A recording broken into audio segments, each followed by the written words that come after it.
Pai santo e querido, nós te louvamos, Senhor, te bendizemos, exaltamos o teu santo nome. Só tu és digno de toda honra e glória, e aqui nós estamos justamente por isso, Pai.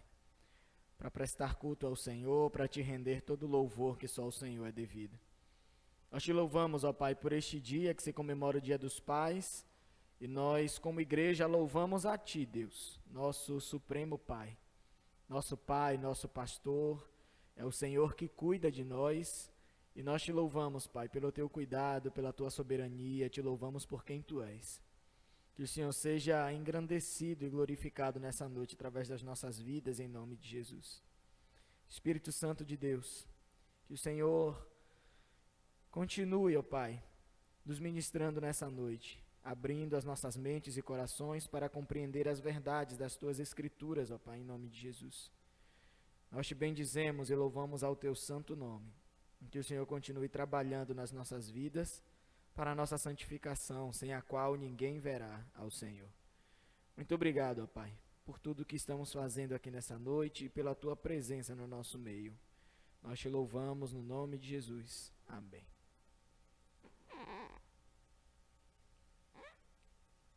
Livro de Ruth, capítulo 2. Nós vamos seguir a nossa série no livro de Ruth, que nós iniciamos no domingo passado. E estaremos falando ainda por pelo menos mais 2 domingos sobre esse pequeno livro, mas que tem lições muito profundas para as nossas vidas. No domingo passado, nós começamos a ver a história de Noemi.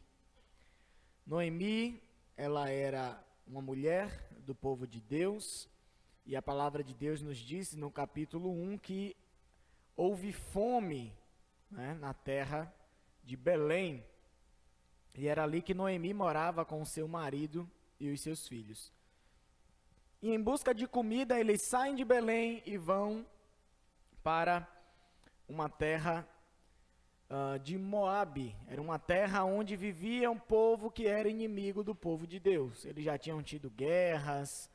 Lembremos também que essa história se passa na época dos juízes. Era uma época em que o povo estava distante de Deus. Nós vimos Juízes, o capítulo 21, versículo 25, que diz: naqueles dias não havia rei em Israel e cada um fazia o que achava mais reto.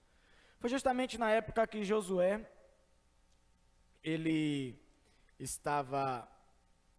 tinha estado à frente do povo de Deus, e logo após o povo ficou sem direção, e não havia rei ainda sobre o povo, não havia ninguém que direcionasse o povo a Deus, e por causa disso o povo começou a se desviar dos caminhos do Senhor, se envolver com os outros povos, começou a pecar contra Deus, e quando o castigo de Deus vinha sobre o povo por causa do seu pecado, o povo clamava ao Senhor por livramento, e aí Deus demonstrava sua misericórdia ao seu povo, levantava um juiz, e o juiz instruía o povo a voltar para os caminhos de Deus. E aí Deus começava a abençoar o povo novamente, quando o povo se sentia abençoado de novo, voltavam a pecar novamente. E o livro de Juízes fica nesse ciclo até o final. E nesse tempo, nós temos essa história do livro de Ruth. Então houve fome em Belém, e nós vimos que foi uma fome causada por Deus. Foi Deus que causou fome na terra do seu povo. Deus estava pesando a sua mão sobre aquele povo. E Noemi e a sua família, ela foge para Moabe, uma terra estrangeira. Nós falamos que o povo de Moabe foi um povo oriundo do relacionamento de Ló com uma de suas filhas, um relacionamento incestuoso, que as próprias filhas procuraram fazer isso, preocupadas com o futuro da descendência do seu pai. E elas decidem embebedar o seu pai, se relacionar com ele, e elas engravidam do próprio pai, e uma das filhas deu origem aos Moabitas. E é justamente para essa terra que Noemi vai com seu marido e os seus filhos. E lá naquela terra, os seus filhos se casam com mulheres moabitas. Era uma instrução de Deus que o seu povo não se casasse com um povo estrangeiro, mas eles se casaram com as mulheres moabitas. E o tempo passa, o marido de Noemi, Elimeleque, ele morre, e deixando Noemi viúva, e 10 anos depois, Malom e Quilion também morrem, os seus filhos também morrem. Então Noemi está numa terra estrangeira, viúva, e agora não tem mais filhos. E além de Noemi, ficou viúva também Orfa e Ruth, que eram as suas duas noras que tinham casado com seus filhos. E no meio daquilo tudo, né, uma pessoa que não é ligada a Deus vai começar a reclamar da vida, né? Vai começar a dizer que é obra do acaso, é muito azar na minha vida, é falta de sorte. Mas nós vemos que Noemi, ela tinha consciência de que aquela situação amarga que ela estava vivendo era a permissão de Deus na vida dela. E mesmo ela se sentindo triste, muito amarga, e ela falando que Deus estava pesando a mão sobre ela, ela sabia que Deus estava no controle, era Deus que estava permitindo. E aí nós vimos que ela fica sabendo que cessou a fome em Belém, e ela volta para a sua terra, e as suas noras iam com ela, e no meio do caminho ela para e diz: olha, não é bom que vocês voltem comigo, porque vocês são estrangeiras, e lá talvez vocês sofram muito. É melhor vocês ficarem aqui em Moabe. Aqui vocês têm a família de vocês, vocês podem voltar para a casa dos pais de vocês, vocês podem arranjar outro marido para se casar e viver bem. Deixa que eu vá, a mão do Senhor está pesando sobre mim.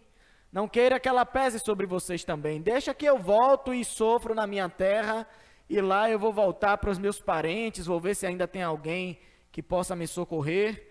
Mas fiquem aqui na terra de vocês. E aí, por um momento, as duas noras dela decidem ir com ela, mas Noemi continua insistindo, e com um bom argumento dela, a Orfa desiste de ir para Belém e fica na terra de Moabe, mas Ruth faz uma aliança com Noemi e com Deus. Nós vemos que Ruth, ela abre mão de tudo, né? E no versículo 16 do capítulo 1, Ruth diz: não me instes para que te deixe, e me obrigue a não seguir-te, porque aonde quer que fores, irei eu, e onde quer que pousares, ali pousarei eu. O teu povo é o meu povo, o teu Deus é o meu Deus. E ali, por causa do testemunho de Noemi, Ruth, ela se converte, né? Ela entrega a sua vida ao Senhor. Ela era estrangeira, ela era mulher de Moabe, mas ela, a partir desse momento, ela faz uma aliança com a sua sogra, e também faz uma aliança com Deus, mesmo vendo e ouvindo a sua sogra dizer que a mão de Deus estava pesando sobre ela. Ruth ainda assim decide servir ao Senhor. E isso a gente vai ver que foi justamente o ponto-chave dessa história, né? E aí a gente viu no final do capítulo 1 a provisão de Deus já na vida de Noemi, né? A fome cessou em Belém e ela pôde voltar para sua terra, e ela não volta mais sozinha, que ela iria voltar só. Ela agora volta com uma grande companheira ao seu lado, que estaria disposta a fazer de tudo para que Noemi não passasse por nenhuma dificuldade. E aí segue a história no capítulo 2.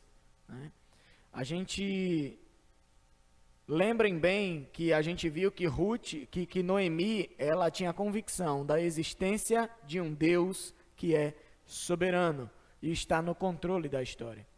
Então foi isso que nós pontuamos no domingo passado. Deus está no controle da história. E nada acontece por acaso na vida dos seus filhos. Em tudo, Deus tem um propósito. E até o final dessa série no livro de Ruth, nós vamos ver o grande propósito de Deus na vida agora das suas duas servas, que agora não é mais Noemi só, Noemi e Ruth. Então a glória de Deus começou a resplandecer na vida delas, mesmo em meio à calamidade que elas estavam vivendo. Então começa o capítulo 2. Nós vamos ler aos pouquinhos, vamos explanando e tirando algumas lições para as nossas vidas. O versículo de 1 a 7 do capítulo 2 diz: tinha Noemi um parente de seu marido, senhor de muitos bens, da família de Elimeleque, o qual se chamava Boaz. Ruth, a moabita, disse a Noemi: Deixa-me ir ao campo e apanharei espigas atrás daquele que me favorecer. E ela lhe disse, vai, minha filha. Ela se foi, chegou ao campo e apanhava após os segadores. Por casualidade, entrou na parte que pertencia a Boaz, o que era da família de Elimeleque. Eis que Boaz veio de Belém e disse aos segadores, o Senhor seja convosco. Responderam-lhe eles, o Senhor te abençoe. Depois perguntou Boaz ao servo encarregado dos segadores, de quem é esta moça? Respondeu-lhe o servo, esta é a moça moabita que veio com Noemi, da terra de Moabe. Disse-me ela, deixa-me rebuscar espigas e ajuntá-las entre as gavelas após os segadores. Assim ela veio, desde pela manhã, até agora está aqui, menos um pouco que esteve na choça. Então o capítulo 2 já começa nos apresentando um novo personagem nessa história. E esse personagem que aparece é um homem chamado Boaz. E Boaz, ele era da família de Elimeleque. Elimeleque era o marido de Noemi que faleceu em Moabe. Então a palavra nos mostra e nos fala sobre Boaz. Boaz, ele era senhor de muitos bens. A Bíblia aqui vai falar, na versão revista atualizada, que é a que nós costumamos ler, diz aqui, tinha Noemi um parente de seu marido, senhor de muitos bens. Mas em outras versões da Bíblia nós vemos outros adjetivos para Boaz. Nós vemos que Boaz, ele era homem valente e poderoso. Nós vemos que Boaz, ele era homem forte, homem valoroso, homem poderoso e rico e homem capaz. Esses eram os adjetivos de Boaz. Mas o versículo 4 do capítulo 2 vai nos dar a principal característica de Boaz. Boaz, ele era um homem de Deus. Eis que Boaz veio de Belém e disse aos segadores, o Senhor seja convosco. Responderam-lhe eles, o Senhor te abençoe. Boaz era um homem piedoso. Não era comum os senhores tratarem os seus empregados dessa forma. E Boaz, como homem de Deus, quando ele chegava na sua seara, no seu campo, ele abençoava todos os trabalhadores, todos os servos que trabalhavam para ele. E os seus servos também, sabendo que Boaz era um homem de Deus, respondia também a bênção que Boaz tinha dado aos seus trabalhadores. Então a gente vê que a principal característica de Boaz é que Boaz, ele era um homem de Deus. Agora voltando um pouco para Ruth, no versículo 2, a gente vê que Ruth, ela realmente fez uma aliança com a sua sogra e ela está cumprindo todos os termos, né, daquela aliança que ela fez. E Noemi, ela toma a atitude de sair de casa e ir para os campos para colher espigas, para colher cereais, para o sustento dela e o sustento de Noemi. Lembre-se que Noemi não tinha mais marido que pudesse sustentar e Ruth também estava viúva, né?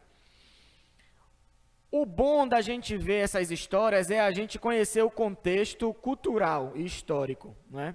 E aí a gente já vê a provisão de Deus desde o passado para essa história que aconteceu muitos anos depois.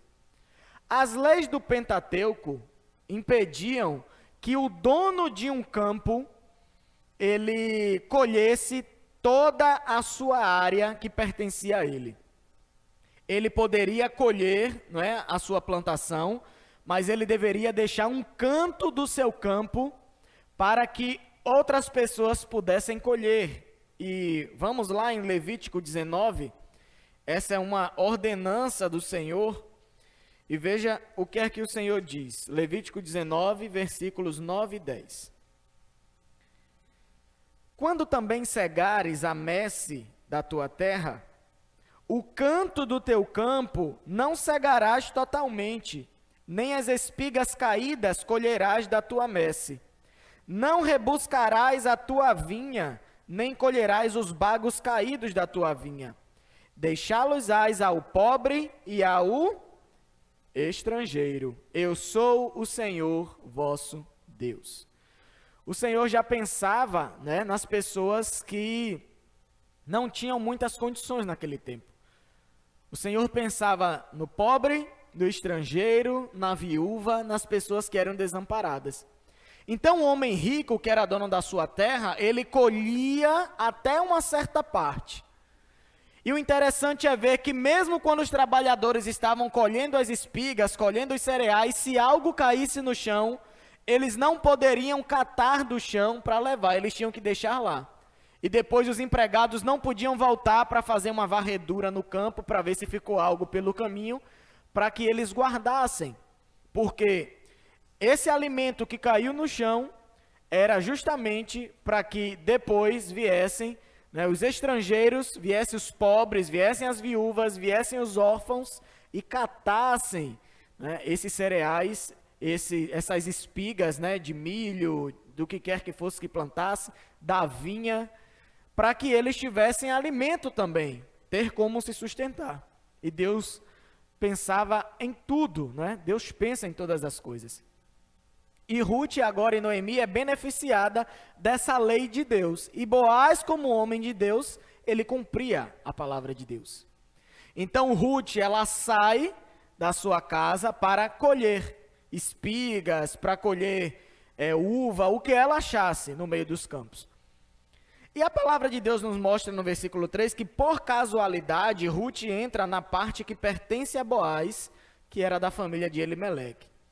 Hoje nós vemos os grandes campos, não é, delimitados por cercas. Quando alguém compra uma terra, geralmente a primeira coisa que faz é colocar cerca para delimitar a sua área.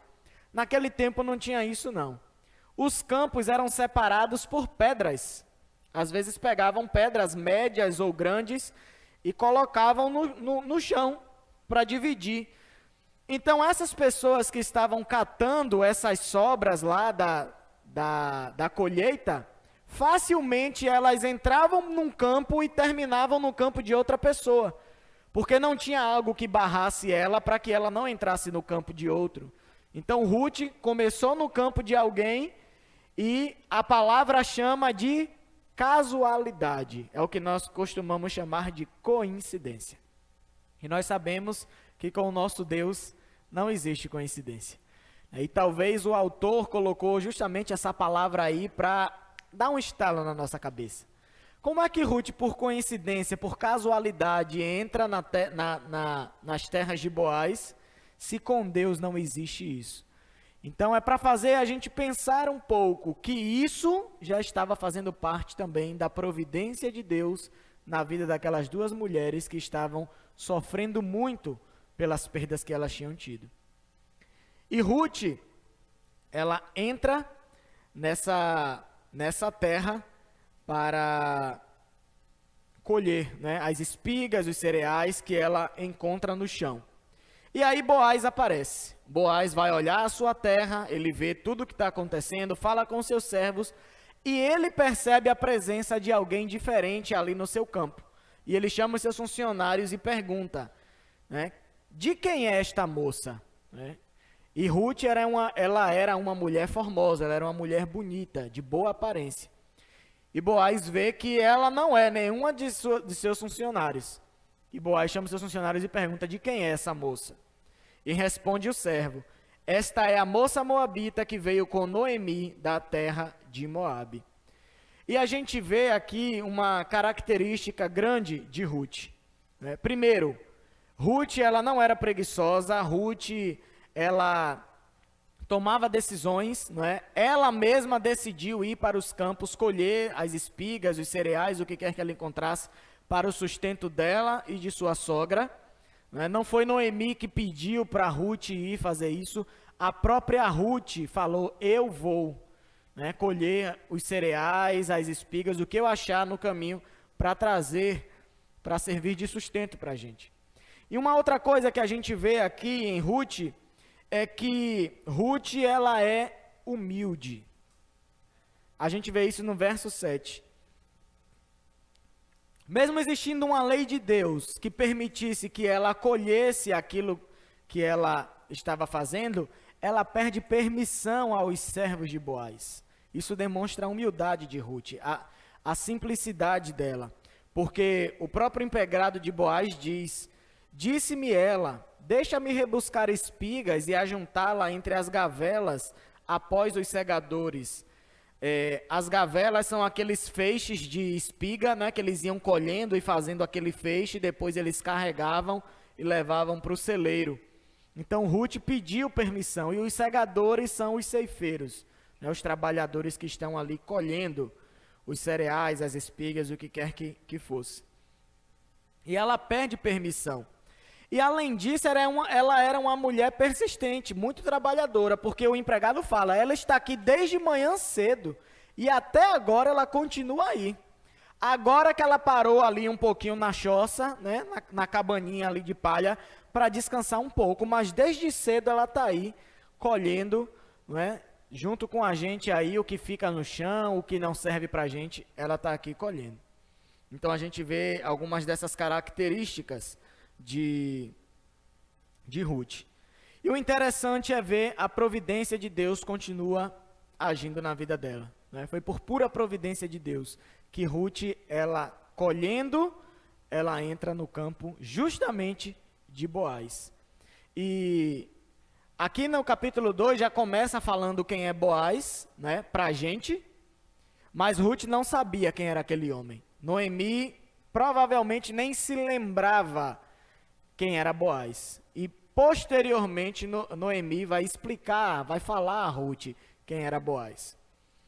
E aí nós vamos para o versículo 8. E continua a história. Então disse Boaz a Ruth: ouve, filha minha, não vais colher em outro campo, nem tampouco passes daqui, porém aqui ficarás com as minhas servas. Estarás atenta ao campo que cegarem e irás após elas. Não dei ordem aos servos que não te toquem? Quando tiveres sede, vai às vasilhas e bebe do que os servos tiraram. Olha como Boaz foi generoso com Ruth. E não era todo dono de terra que fazia isso não, viu? Então nisso a gente continua vendo também o cuidado de Deus, a provisão de Deus agindo na vida de Ruth e de Noemi também, que estava em casa aguardando ela. Então Boaz, ele chama ela, diz a ela: olha, pode ficar aqui no meu campo, não vá para outro lugar, siga as minhas servas. Quando ela for colhendo, o que elas forem deixando cair alguma coisa, você vai atrás, vai catando para você. Eu dei ordem aos meus servos homens, moços, que ele não toque em você, porque era muito comum isso acontecer, né? Os meninos novos ali, com os hormônios à flor da pele, aparecia uma estrangeira ali, novinha, bonita, eles armavam emboscada e pegavam a menina e molestavam. Mas Boaz já tinha dado a ordem aos seus servos: não toquem nela, né? Boaz sabia que Ruth tinha chegado de Moabe com Noemi, e ele sabia que ele era parente de Noemi. Então ele protege Ruth sem ao menos se identificar quem é, sem dizer quem é. E aí Ruth, vendo tudo isso, versículo 10 diz: então ela, inclinando-se rosto em terra, lhe disse: como é que favoreces e fazes caso de mim, sendo eu estrangeira? Respondeu Boaz e lhe disse: bem me contaram tudo quanto fizeste a tua sogra, depois da morte de teu marido, e como deixaste a teu pai e a tua mãe, e a terra onde nasceste, e vieste para um povo que dantes não conhecias. Boaz ouviu o testemunho de Ruth. E Boaz ouviu falar também da aliança que ela fez com Noemi. Ruth deixou tudo para trás na sua terra. Era na terra dela, aquele lugar onde ela tinha ainda a esperança de ser feliz, esperança de ainda ter alimento, de ainda estar com a sua família, mas ela deixa tudo para trás para servir a Deus e estar juntamente com a sua sogra. E Boaz ouve esse testemunho e ele diz a ela que ficou sabendo disso. E o versículo 12, para mim, é o ponto alto aqui desse capítulo 2. Boaz olha para Noemi e diz: o Senhor retribua o teu feito e seja cumprida a tua recompensa do Senhor, Deus de Israel, sob cujas asas vieste buscar refúgio. Esse aqui, para mim, é o ponto-chave do capítulo 2. A gente vê que com questão, né, de provisão e da bondade de Boaz com ela, Boaz provê alimento para ela e para Noemi, porque ele fala, olha, você vai ficar no meu campo e você segue as minhas servas e não vai faltar alimento para você levar no final do dia, né? Boaz oferece proteção a ela, porque já disse aos jovens que não era para molestar Ruth, e ele ainda dá água a ela. Olha, de onde os meus servos beberem água, você pode ir lá também beber da mesma água que eles bebem. Então Boaz, ele age com bondade para ela, e tudo isso é a provisão de Deus já agindo na vida dela. E Ruth, agradecida, se inclina perante Boaz, né, um homem rico, poderoso, ela se inclina perante ele, e isso continua demonstrando a humildade dela. Queridos, a pior coisa na vida do servo de Deus é o orgulho. O orgulho é triste. E a pessoa orgulhosa, ela não consegue ser grata ao Senhor de todo o coração quando as bênçãos chegam na vida dela. Porque às vezes a gente acha que as bênçãos de Deus vêm na nossa vida como um passe de mágica. Você está orando ao Senhor, você às vezes não tem 1 quilo de feijão dentro do seu armário, mas você é orgulhoso. Você não fala com ninguém. Você às vezes faz parte de uma igreja, você tem família, mas você não comunica a ninguém, porque para você isso é uma vergonha, você falar da sua situação às pessoas. Mas eu costumo falar aqui para os irmãos que a igreja é um meio de graça de Deus para as nossas vidas. E quando nós passamos por necessidade, nós podemos chegar para a igreja, para os irmãos, e falar na nossa necessidade, que ninguém vai rir da tua cara não. Muito pelo contrário. A igreja vai fazer todo o esforço possível para tentar te ajudar. Com alimento, às vezes a pessoa está com 3 contas atrasadas, os irmãos fazem uma vaquinha, ajuda a pagar a conta. A igreja é um meio de graça do Senhor para abençoar as nossas vidas. E a gente acha que muitas vezes, não tendo alimento em casa, a gente vai colocar as mãos no nosso armário e orar ao Senhor, e quando abrir os olhos o armário vai estar cheio como num passe de mágica. E não é dessa forma. Deus usa seus servos para nos abençoar. E muitas vezes quando a pessoa é orgulhosa, ela não aceita a ajuda. Porque quando ela vê outra pessoa vindo ajudar, ela se sente menor do que aquela pessoa. Ela se sente humilhada ao invés de se sentir agradecida. E ao invés de se lembrar que aquela pessoa está sendo um instrumento de Deus nas mãos do Senhor para abençoar a vida dela, ela só vê a pessoa. Que humilhação. Estou recebendo ajuda de uma pessoa, nunca passei por isso. Olha que situação eu cheguei. Mas a gente vê em Ruth que ela era uma pessoa humilde. E ela se coloca diante de Boaz com o rosto em terra e agradece. E ela reconhece que ela não é merecedora daquilo que ela está recebendo. Muitas vezes tem cristãos dentro da igreja que são salvos, mas muitas vezes se colocam numa situação diante de Deus que parece que o Senhor devia a salvação a ela, que ela era merecedora da salvação. E não se coloca humilhada diante do Senhor, reconhecendo que ela não merece a salvação. Que a graça de Deus na vida dela, na verdade, ela não merece nada. Mas é a graça de Deus que está na vida dela. E ao invés dessa pessoa se humilhar diante de Deus e reconhecer a bondade, a provisão de Deus na vida dela, muitas vezes fica com o nariz em pé diante de Deus, como se ela fosse merecedora de alguma coisa. Queridos, a graça de Deus não tem a intenção de substituir o orgulho pela humildade. Isso tem que ser um trabalhar seu na sua vida e você pedindo a Deus que Ele mude o seu coração.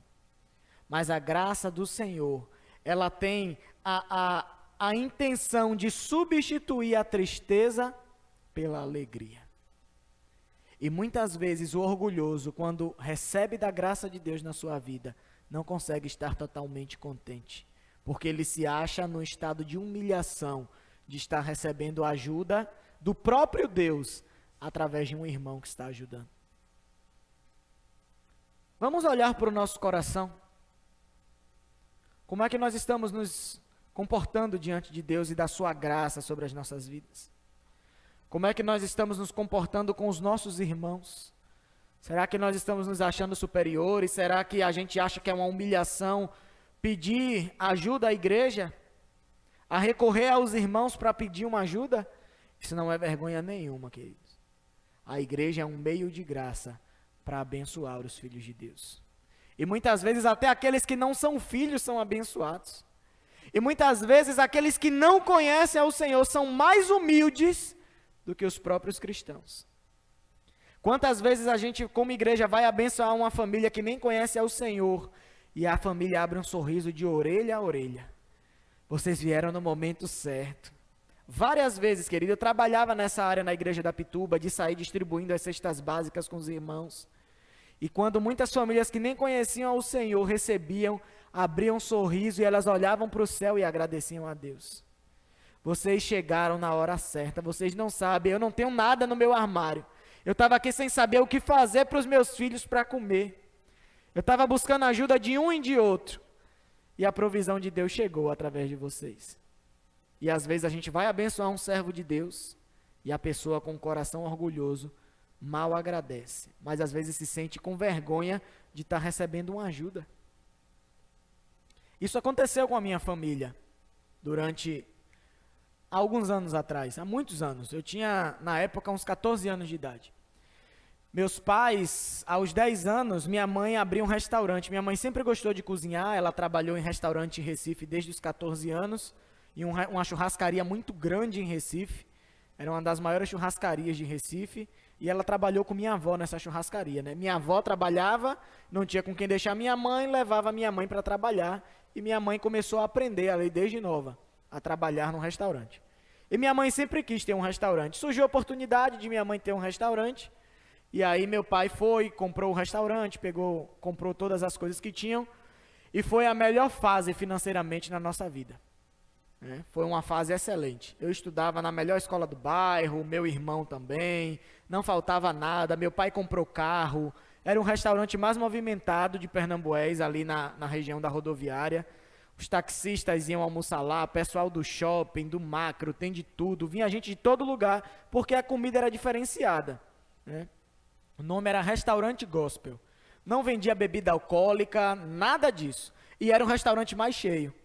E os próprios clientes diziam, eu não entendo como aqui é tão cheio e vocês não vendem nem uma cervejinha, que é o que todo mundo gosta de beber aqui quando está almoçando. Minha mãe não, aqui bebida alcoólica não entra e eu não sirvo. Tem suco, refrigerante, tem água e tem boa comida. E sempre um louvor tocando, alguma coisa, e as pessoas eram abençoadas quando estavam almoçando naquele lugar. E meus pais sempre foram, louvado seja Deus, bons servos do Senhor. Então eles pegavam, não é, e ajudavam muito a igreja, ajudavam muito as pessoas. A igreja estava reformando, meu pai comprava piso para a igreja, material de construção e dava. Na época, a igreja queria começar a gravar as mensagens em CD, né, para gravar os cultos, não tinha câmera, nada disso. Computador, então, para gravar, não existia essas placas de áudio. Então, tinha um equipamento que ligava na mesa de som, que você botava um CD virgem e o CD, né, gravava o áudio do culto no CD e depois podia reproduzir esse CD para distribuir para os irmãos que quisessem. E na época a CD era muito caro e a igreja não fazia por isso. Aí meu pai tinha um amigo que tinha loja de informática, comprou um monte de CD, levou para a igreja. Eles sempre gostaram muito de ajudar.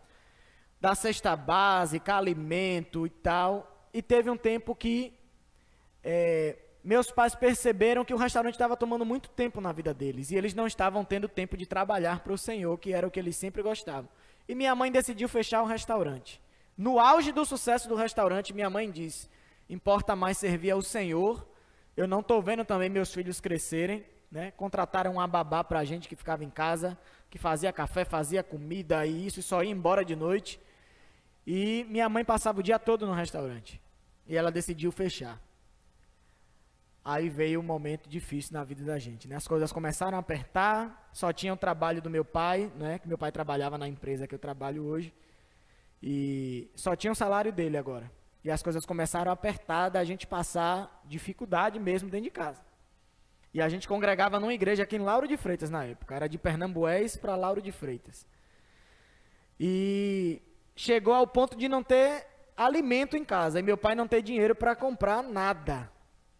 E meu pai chegou, né, para o pastor, para contar a situação e tudo, mas foi muito difícil para ele conseguir fazer isso.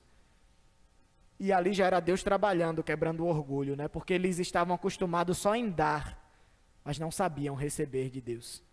Aí a gente tem que aprender a receber do Senhor também. E aí, quando a gente recebeu a primeira cesta básica, né, da igreja, ainda meus pais com aquele coração meio receoso, era tudo diferente, né? A gente ajudou tanto e agora está tendo que receber. Mas sempre que recebíamos, nós nos reuníamos como família e orávamos em casa, louvando ao Senhor por aquele alimento que o Senhor estava provendo para a gente. Porque pelas condições da família a gente não teria condições. E foram vários meses a igreja ajudando, com cesta básica, com dinheiro para combustível. Meu pai, graças a Deus, não precisou vender o carro, e a igreja ajudava com combustível, com cesta básica, e a gente foi aprendendo a receber também de Deus, né? Então, às vezes, tem muitos irmãos que às vezes chegam querem até dar alguma coisa para a gente, né? Teve algumas irmãs aqui que deram um vestido para Larissa, que era da filha da irmã, e elas ficaram com vergonha de fazer essa doação mas é a filha do pastor, como é que eu vou chegar? Meu irmão, a gente não tem essa besteira não, viu? A gente não tem mesmo. Louvado seja Deus, nós temos aprendido a ser abençoados também. Tanto a abençoar, como a ser abençoados. Então, se vocês, às vezes você tem uma filha que cresceu, você lembrou de Larissa, quiser trazer um vestidinho que está novo, ou que não está tão novo, mas queira doar, a gente não tem essa besteira não, a gente recebe as bênçãos do Senhor, né? Comigo e com a minha família toda, a gente também tem aprendido do Senhor a receber, né, de Deus. Então, o importante é a gente manter esse coração como o de Ruth, um coração humilde na presença de Deus, e não um coração soberbo, orgulhoso, quando a situação que a gente está passando, a gente não deveria estar nem se orgulhando, né, nem ter orgulho no nosso coração daquilo, porque nós estamos totalmente dependentes da providência de Deus nas nossas vidas. E é por isso que o crente passa tanta prova na vida. É para o orgulho não subir no coração, para que ele se lembre sempre que ele precisa de Deus para todas as coisas na vida dele. Se não for o Senhor, nós nada podemos fazer. E Ruth continua demonstrando esse coração humilde. E o versículo 12, como ponto alto desse capítulo, Boaz diz: o Senhor retribua o teu feito e seja cumprida a tua recompensa do Senhor, Deus de Israel, sobre cuja as asas vieste buscar refúgio. Boaz está dizendo, em outras palavras, a Ruth: olha, eu não estou te abençoando por causa do que você fez, não. Mas eu estou sendo um instrumento de Deus. Deus está te retribuindo, não por causa do que você fez para a tua sogra, mas porque você veio buscar refúgio debaixo das asas do Senhor. E por isso o Senhor está te provendo, por isso o Senhor está me usando como um instrumento de bênção na sua vida. Essa foi a chave que virou a história de Noemi e de Ruth. Ruth decidiu buscar refúgio debaixo das asas do Senhor. Queridos, esse é o melhor lugar para nós estarmos. Muitas vezes, na situação difícil das nossas vidas, a gente muitas vezes tenta resolver a situação da nossa forma, do nosso jeito, com os nossos recursos, e nós nos esquecemos do Deus Todo-Poderoso que a gente serve. Independente que Ele seja dono do ouro e da prata, mas Ele é soberano, Ele é poderoso, Ele está no controle da história. Se a situação está difícil na sua vida, se coloque debaixo das asas do Senhor, se abrigue debaixo do refúgio de Deus, que certamente a sua poderosa mão se estenderá a seu favor e toda a sua situação mudará. Mas quando na situação difícil você foge do refúgio de Deus e você tenta resolver as coisas da sua própria forma, você quebra a cara e as situações só pioram na sua vida. Humildade e buscar refúgio debaixo da proteção, das asas do Senhor. Veja lá no Salmo, capítulo 57, versículo 1. O que é que o salmista fala? Salmo 57, 1.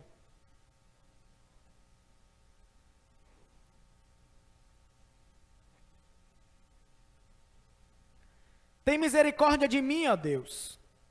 Tem misericórdia, pois em ti a minha alma se refugia. À sombra das tuas asas me abrigo, até que passem as calamidades. E no Salmo 137, no versículo 10 e 11.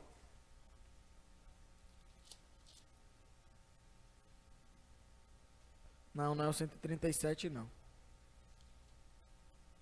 Não, é só o 57 mesmo, perdão. É só o 57 mesmo. 57, versículo 1. Tem misericórdia de mim, ó Deus, tem misericórdia, pois em ti a minha alma se refugia. À sombra das tuas asas me abrigo, até que passem as calamidades. Você está vivendo a situação de calamidade na sua vida? Não tem melhor lugar para se abrigar do que debaixo das asas do Senhor. E foi isso que Ruth e Noemi aprenderam, a estar debaixo do refúgio das asas do Senhor. E por isso o Senhor agora estava abençoando a vida daquelas duas mulheres, tanto de Ruth quanto de Noemi. Versículo 13, ela continua: Tu me favoreces muito, Senhor meu, pois me consolaste e falaste ao coração da tua serva, não sendo eu nem ainda como uma das tuas servas. À hora de comer, Boaz lhe disse: Achega-te para aqui e come do pão, e molha no vinho teu bocado. Ela se assentou ao lado dos segadores, ele lhe deu grãos tostados de cereais, ela comeu e se fartou, e ainda lhe sobejou. Levantando-se ela para rebuscar, Boaz deu ordem aos seus servos, dizendo: Até entre as gavelas deixai-a colher, e não a censureis. Tirai também dos molhos algumas espigas, e deixai-as, para que as apanhe, e não a repreendais. Esteve ela apanhando naquele campo até a tarde, debulhou o que apanharam, e foi quase um efa de cevada. Boaz demonstra mais bondade com ela ainda. Na hora de comer, Boaz dá cereal para ela comer. Boaz, ele molha, não é, o pão no vinho e dá a Ruth. Era coisa que os servos não tinham acesso. Mas ele dá, e ele ainda dá novas ordens aos seus servos. Olha, deixa ela colher agora onde ela quiser. E quando vocês estiverem colhendo, joga de propósito alguns no caminho para ela vir atrás e ir catando também. E se ela quiser colher também no meio lá, né, da montanha de cereal e de espigas, deixa ela colher também, não reclama com ela não, deixa ela livre. E no final do dia ela colhe um efa de cereais, né? Esse quase um efa de cevada é o equivalente a mais ou menos 22 litros de cereais. Uma lata de tinta, né? Aquelas latas de tinta grande, ela tem 18 litros, não é isso? 18 litros de tinta. Então, Ruth colheu cereais naquele dia, né? Mais do que se ela enchesse uma lata de tinta daquela. Então, e ainda fala que no final do dia ela ainda foi debulhar, né? Tirar a palha do cereal, separar, né, os grãos da palha e levou já tudo limpinho para casa para Noemi. Deus já estava abençoando ali as servas. Versículo 18, para a gente finalizando. Tomou e veio à cidade, e viu sua sogra o que havia apanhado, também o que lhe sobejara depois de fartar-se, tirou e deu à sua sogra. Então lhe disse a sogra: Onde colheste hoje? Onde trabalhaste? Bendito seja aquele que te acolheu favoravelmente. Noemi já viu que não era normal. Rapaz, você está vindo aí com mais coisa do que o pessoal que está colhendo lá na terra. Alguma coisa de diferente teve. Quem foi que foi tão bondoso assim para você? Onde foi que você colheu? Porque era muita gente. Imagine, pobre, viúva, órfão, estrangeiro, tudo num campo, correndo atrás. Era igual a aniversário, aquele balão de doce que enche quando estoura, que aqueles meninos vão para cima. Era daquele jeito, meu filho. Se você piscar o olho, quando abrir, já não tem uma bala no chão, não tem mais nada. Era daquele jeito. E Ruth volta para casa cheia, carregada de cereal. Noemi diz logo, alguma coisa diferente teve aí. E aí o versículo 19 continua dizendo: E Ruth contou à sua sogra onde havia trabalhado, e disse: O nome do Senhor em cujo campo trabalhei é Boaz. Aí, Noemi se lembrou. Ainda tem um parente do meu marido aqui, eu nem lembrava dele. Então Noemi disse à sua nora: bendito seja ele do Senhor, que ainda não tem deixado a sua benevolência nem para com os vivos, nem para com os mortos. Disse-lhe mais Noemi: esse homem é nosso parente chegado e um dentre os nossos resgatadores. Veja como a fala de Noemi mudou agora. Se você voltar um pouquinho, no capítulo 1, versículo 13, Noemi estava dizendo às mulheres lá, o versículo 13 e o versículo 20, ela diz: a mim me amarga ter o Senhor descarregado contra mim a sua mão. Chamai-me Mara, porque grande amargura me tem dado Todo-Poderoso. Isso era o que Noemi estava falando no capítulo 1.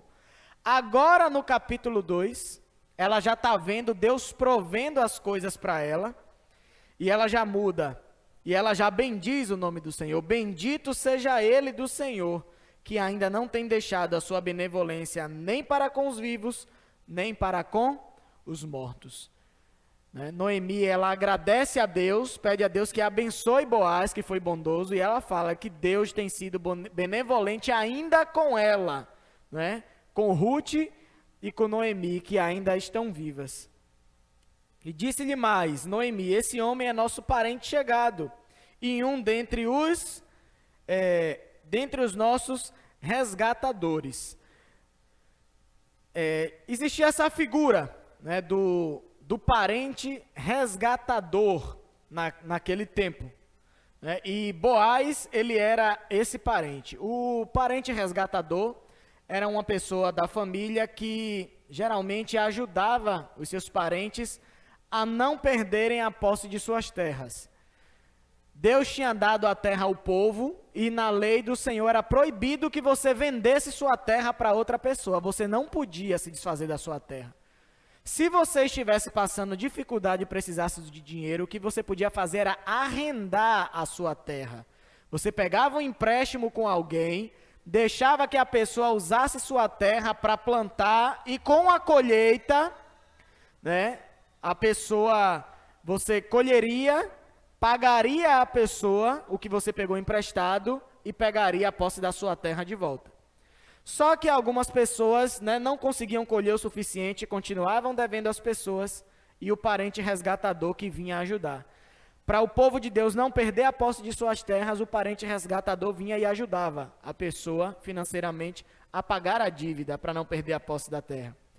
O parente resgatador também ajudava quando a pessoa ia para a justiça, para ser julgado por alguma coisa que tinha feito, o parente resgatador ajudava. E o parente resgatador também era um parente que poderia servir, existia uma lei no povo de Deus chamada Lei do Levirato. Um exemplo, você é casado com uma pessoa, um exemplo, Ruth. Ruth era casada, Ruth e Orfa, casaram com Malom e Quilion. Então, se o marido de Orfa, se o marido de Orfa morresse, o marido, se o irmão do marido de Orfa poderia casar com Orfa para que houvesse a continuação da geração da família do seu irmão que morreu. Mas Noemi perdeu os 2 filhos que ela tinha. Então, Boaz, como parente do seu marido e como resgatador da família, ele também poderia ser uma pessoa que poderia casar com uma de suas noras, para que continuasse a geração da sua família. Então, Noemi se lembrou, Boaz é parente do meu marido e, além disso, ele é um dos nossos resgatadores. E continuou Ruth, a moabita. Também ainda me disse, com os meus servos ficarás até que acabem toda a cega que tenho. Disse Noemi a sua nora, Ruth, bom será, filha minha, que saias com as servas dele, para que noutro campo não te molestem. Assim passou ela a companhia das servas de Boaz para colher, até que acabou a cega da cevada e do trigo se acabou, e ficou com a sua sogra. Então, mesmo tendo acabado, né, a parte lá da colheita do trigo, da cevada, Ruth continuou com a sua sogra, né? E nós vamos ver no próximo domingo a continuação da história, que não faltou nada para nenhuma delas. Deus continuou provendo as coisas para suas servas. E uma coisa que a gente precisa lembrar nessa história de hoje, é justamente do versículo 12. Por que é que Ruth e Noemi estavam sendo abençoadas? Porque elas se colocaram debaixo das asas do Senhor. Não foi isso que Boaz falou com ela? Sob cujas asas vieste buscar refúgio.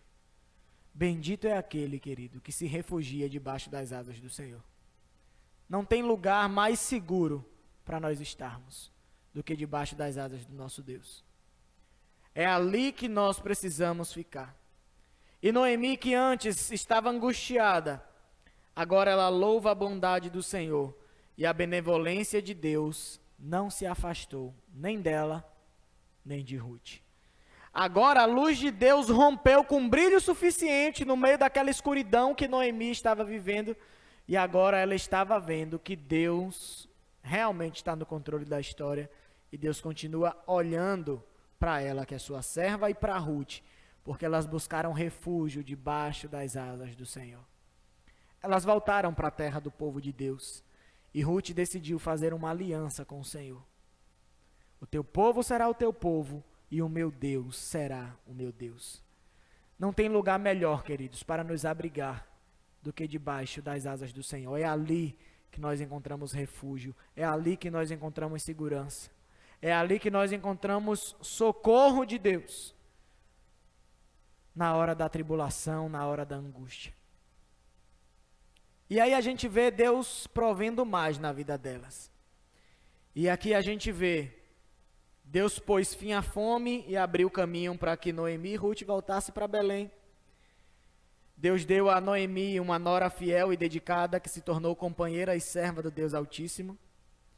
Deus preservou um parente de Elimeleque, chamado Boaz. Nós vamos ver a importância de Deus ter preservado esse homem nos próximos domingos. Deus guiou Ruth ao campo de Boaz, e Boaz foi benevolente com ela. E o Senhor usa Boaz para ser benevolente com Ruth, e por conseguinte, a Noemi.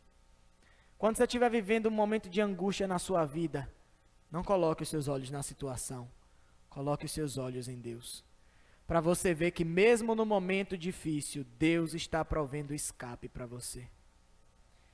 Noemi estava angustiada, amargurada, e ela só conseguia enxergar as perdas que elas tinham tido. Mas agora, ela está conseguindo enxergar a mão do Todo-Poderoso agindo na vida delas. E isso é um grande exemplo para nós, queridos. Vamos aprender a passar por situações difíceis. Vamos nos lembrar que Deus está no controle das nossas vidas. Deus continua reinando soberano no controle da história. E Deus, Ele é a nossa provisão. Vamos orar nessa noite. Obrigado, Senhor, pela Tua palavra. Obrigado porque ela é viva e eficaz, nos alimenta, nos ministra, fala fortemente conosco, ó Pai. Obrigado, Senhor, porque em Ti nós podemos encontrar refúgio. Sob as Suas asas, ó Pai, nós temos segurança, nós temos conforto, mesmo no tempo de calamidade, ó Pai. Bom é estar debaixo das Tuas asas, Senhor.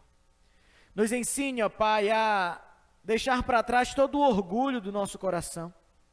Nos dá um coração humilde, como Ruth tinha, ó Deus. Tira todo o orgulho de nós, toda a soberba, todo o pensamento de nos achar melhor do que os outros, de que nós não precisamos de ajuda, de que nós não precisamos dos nossos irmãos. Muda, Senhor, o nosso pensamento, muda a nossa forma de agir, de pensar. Nos dá um coração humilde, contrito e quebrantado na Tua presença, Senhor. Nos ajude a reconhecer do quanto nós precisamos de Ti, do quanto nós precisamos um do outro. E nos ajuda a perceber que o nosso irmão é um meio que o Senhor usa para nos abençoar, ó Pai. Assim como o Senhor usou Boaz para abençoar Ruth e Noemi, o Senhor também levanta pessoas para nos abençoar. Nos ajude a reconhecer isso e ter um coração sempre grato ao Senhor. Nos ajude, Senhor, nos momentos de tristeza, de calamidade nas nossas vidas, nós buscarmos refúgio no Senhor.